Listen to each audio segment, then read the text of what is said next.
लाल Singh Chaddha movie को लेकर के बहिष्कार अभी से शुरू हो गया फिल्म के रिलीज होने से पहले। बहिष्कार करने से जो खलबली मची है वो खलबली इस बात की है कि हिंदुओं ने सामूहिक तौर पे एक फिल्म का बहिष्कार कर दिया जिससे उर्दू वर्ड के अंदर में खलबली मच गई। जिस तरह से हिंदू समाज अब कर रहा है ये बहुत अच्छा कदम है। जिस तरह से हिंदू समाज ने मजारों का बहिष्कार किया, दरगाहों का बहिष्कार किया, बहुत अच्छी बात है। बदले को भूलना नहीं चाहिए, लेकिन आज अनफॉर्चुनेटली हिंदू समाज कहीं ना कहीं बदले की भावना को पूरी तरह से भूल चुका है। हमारा देश बदले की भावना को भूल चुका है। जब जब बदले की बात हुई है, बदले ने काफी कुछ बदल करके रख दिया है। एक द्रौपदी के अपमान में पूरी महाभारत हो गई। वो बहिष्कार नहीं था, बदला था।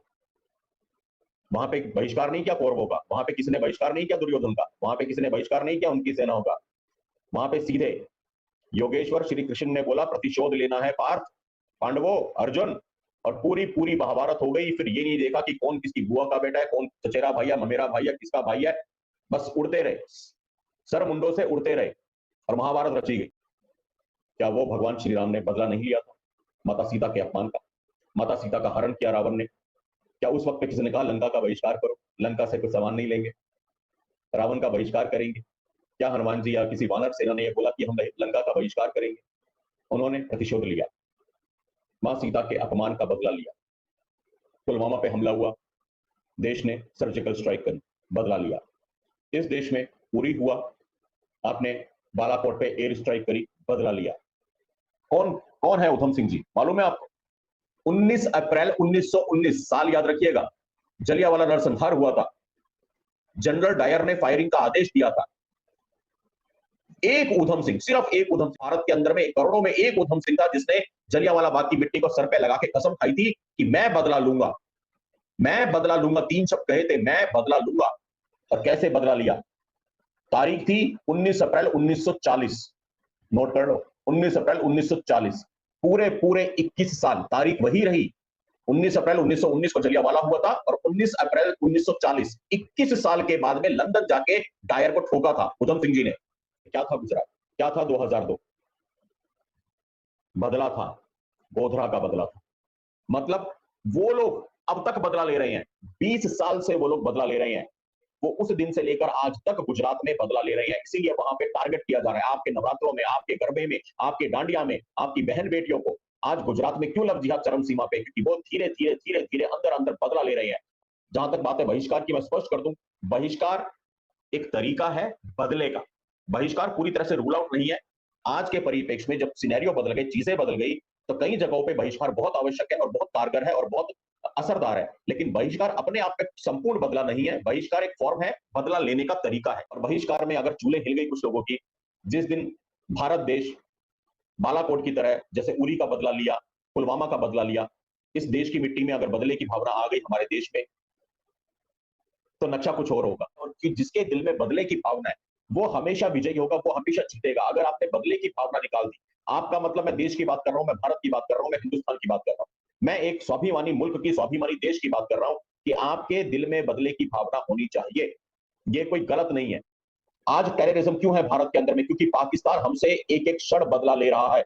1971 की करारी हार का जब 1 लाख के करीब पाकिस्तानी फौजियों ने पतलूने खोल के कहा था जहां बना तुसी ग्रेट हो, तोहफा कबूल करो। 1971 गोल्डन अपॉर्चुनिटी थी, सुनहरा मौका था। 1 लाख पाकिस्तानी पतलूने खोल के हमारे सामने सरेंडर कर रहे थे। हमारी फौजें लाहौर तक पहुंच गई थी। पूरा पाकिस्तान तिरंगे के नीचे होता आज। संभवतः अगर उस वक्त पे सही काम कर लिया होता तो भगवे के नीचे होते।